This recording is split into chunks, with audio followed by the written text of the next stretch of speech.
کوئی شک ہی نہیں تھا کہ اللہ کے رسول صلی اللہ علیہ وسلم انسان ہے، کبھی شک پیدا نہیں ہوا۔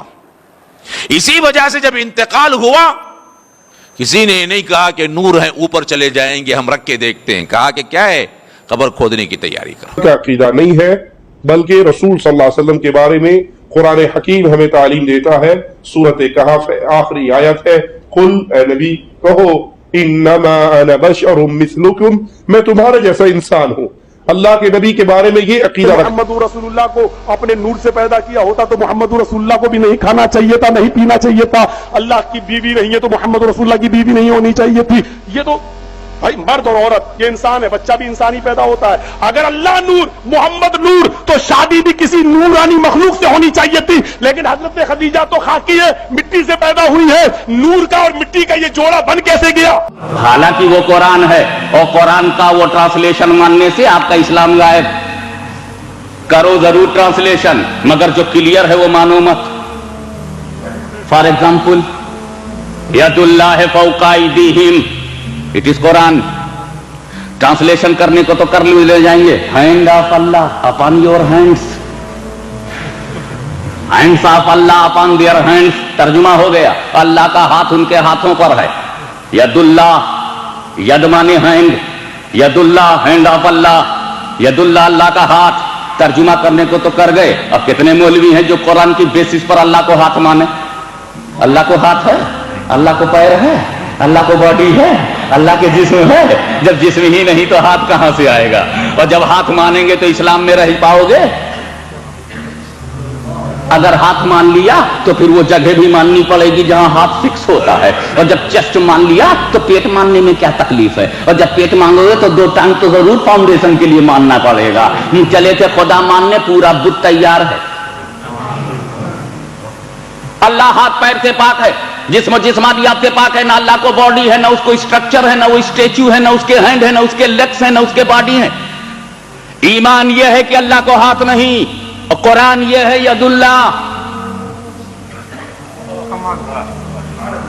ایمان یہ ہے کہ اللہ کے پیر نہیں ہے، ہاتھ نہیں ہے، but Quran is saying that ید اللہ۔ تو ید اللہ سے انکار کرو تو کافر، اور ہاتھ مان لو تو کافر۔ اس لیے کہ ید اللہ سے انکار کیا تو ڈینائی آف قرآن، اور مان لیا تو پکچر آف اللہ۔ اللہ کے پکچر نہیں، ہاتھ نہیں، پیر نہیں، تو ماننے میں بھی گڑبڑ ہے، نہ ماننے میں بھی۔ تو قرآن میں کچھ آیتیں ایسی ہیں کہ ترجمہ کیا جاتا ہے، لیکن جو ترجمے کا کلیئر ہے، جو ترجمے میں ظاہر ہو رہا ہے، وہ خدا کی مراد نہیں ہے، وہ خدا کی منشا نہیں ہے، وہ خدا کی مرضی نہیں ہے۔ اور جو خدا کی مرضی ہے وہ ٹرانسلیشن میں موجود نہیں ہے، وہ ٹرانسلیشن میں کلیئر نہیں ہے، تو ایسی آیت کو متشابہات کہتے ہیں۔ وہ آیت قرآن کی، وہ آیت جس کا ٹرانسلیشن نہیں کر سکتے، اس کو عربک میں کہتے ہیں مقطعات، حروف مقطعات، الف لام میم کاف یا عین صاد ہا میم عین سین کاف، دیز آر حروف مقطعات، unable to translate۔ لیکن دوسری آیت کی قسم ہے متشابہات، کہ قرآن ترجمہ کرنے کو تو آپ کر لیں گے، لیکن جو اس کا ظاہر ہے وہ خدا کی مراد نہیں ہے، جو خدا کی مراد ہے وہ ترجمے میں ظاہر نہیں ہے۔ یعنی ٹرانسلیشن میں جو چیز آ رہی ہے وہ اللہ کی منشا نہیں ہے، جو اللہ کی منشا ہے وہ ٹرانسلیشن میں نہیں ہے۔ تو ایسی آیت کو متشابہ کہتے ہیں، اور ایسی آیت سے عقیدہ بنانا جائز نہیں۔ ارے جب اللہ کی منشا نہیں معلوم تو عقیدہ کیسے بنا رہے ہو؟ جب اللہ کی مرضی نہیں معلوم تو عقیدہ کیا بنا رہے ہو؟ ٹرانسلیشن تو کر لیا، لیکن اللہ کی مرضی نہیں معلوم تو مرضی بنے گی اللہ کی مرضی سے، عقیدہ بنے گا اللہ کی مرضی سے، مسئلہ بنے گا اللہ کی مرضی سے، شریعت کا قانون ہوگا تو اللہ کی مرضی سے۔ جب مرضی معلوم نہیں تو قانون کیا بناؤ گے؟ جب مرضی معلوم نہیں تو عقیدہ کیا بناؤ گے؟ تو آیت متشابہ اس کو کہتے ہیں کہ you are able to translate but you are not able to accept.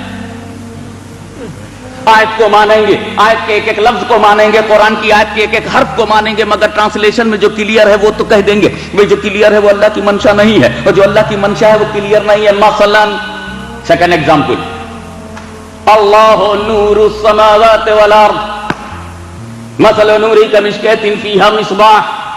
اللہ زمین و آسمان کا نور ہے، اللہ از the light of the world۔ اب آپ ذرا غور فرمائیں کہ وہ ساری دنیا کا، سارے سماوات کا، زمین و آسمان کا نور ہے۔